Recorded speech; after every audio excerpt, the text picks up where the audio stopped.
je suis au four et au moulin. Tu te rends compte, hein? Alors là, je suis obligée de nettoyer les tables, faire le ménage pour pouvoir filmer. Et te demander de venir filmer gratuitement parce que j'ai pas les moyens. Avec tout ce qui se passe aujourd'hui. Hein. Bah oui, Qu'est-ce qu'il ne faut pas faire pour vendre ses spectacles? Je sais Alors, bien. pour participer, c'est quoi? Participer au bistrot du pays. On me demande une vidéo. Ah, mais des vidéos, j'en ai, hein, mais pas de ce spectacle-là. Donc, bah, allez. Hop. Ouais, c'est bien. C'est parti. C'est bien pour ton book. Bah, écoute, en plus, la production, il n'y a pas d'argent. Je me dis qu'il faut que je fasse tout, que je porte toutes les casquettes. Allez, comédienne, conteuse, femme de ménage, chargée de diffusion de production, pas tout, quoi. Oh là. Bon, attends, comme ça là, on n'y verra rien du tout. Un rideau noir et c'est bon. Ah. Alors. Oh, dis donc, t'es élégante. Ah oui, il faut bien quand même pour le film. Ah oui. Pour ce qu'il faut, j'ai mis ce qu'il fallait. Alors, tu préfères que je reste debout ou... Oh, chez toi. Je m'assois? Oui, c'est bien aussi. Allez, un petit coup. Ah. Tiens, je vais m'enfiler un petit coup de potion magique. Une histoire.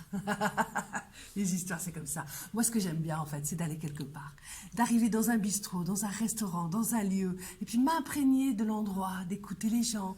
Une parole, un geste, un mot, une attitude, un regard, une lumière. Et là me viennent des histoires. C'est à ce moment-là que je me dis, bah tiens, je vais raconter une histoire, par exemple, pour Émile, ou bien pour Martine, ou bien, voilà, une histoire qui vient comme ça. Tu sais, il y a une histoire que j'aime bien, c'est celle qui se passe à Castagnier. À Castagnier, j'ai habité là-bas pendant un long moment. Et là, sur la place du village, c'est dans les collines de Nice, il y a la mairie, le restaurant chez Michel, où on y mange très bien d'ailleurs, je vous le conseille. Et près du restaurant chez Michel, il y a l'église. Et ce matin-là, très tôt le matin, une vieille marche en direction de l'église. Elle a le dos courbé, son petit châle derrière ses épaules, au-dessus de ses épaules, et son petit chignon bien serré au sommet de son crâne. Et elle avance tout doucement en direction de l'église. Elle rentre dans l'église. Par chance, il n'y a personne. Il y a une lumière dans cette église. Oh, l'église de Castagnier, c'est quelque chose aussi. Et elle s'approche comme ça de l'autel, tout doucement. Elle glisse sa main dans son tablier. Elle sort une pièce qu'elle glisse dans la fente du tronc. Elle attrape une bougie qu'elle allume à ses sœurs. Et puis, elle prend la direction vers la droite. Elle marche maintenant en direction d'une représentation de Saint-Michel, l'ange qui terrasse le dragon. Elle prend sa chandelle et la dépose au pied de Saint-Michel. Oh, Saint-Michel, mon bel ange. Oh, Saint-Michel. Oh, s'il te plaît, prie pour moi.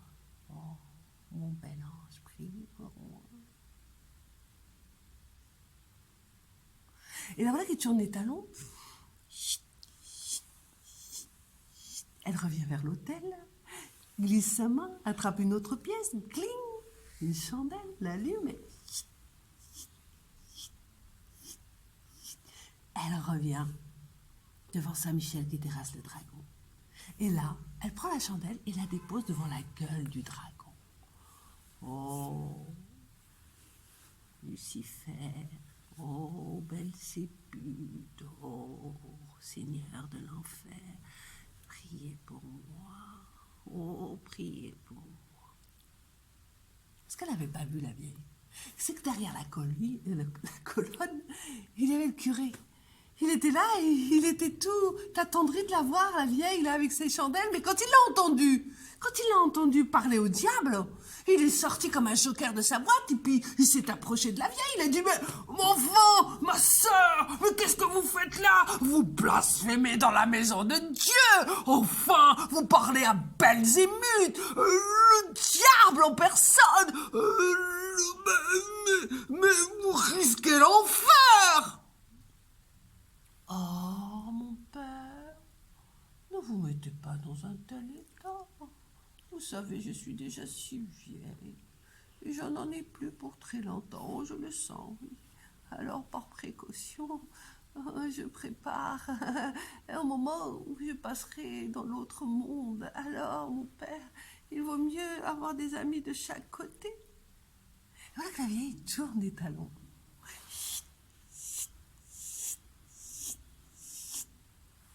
La porte se referme derrière elle. Et le curé reste là, les bras ballants.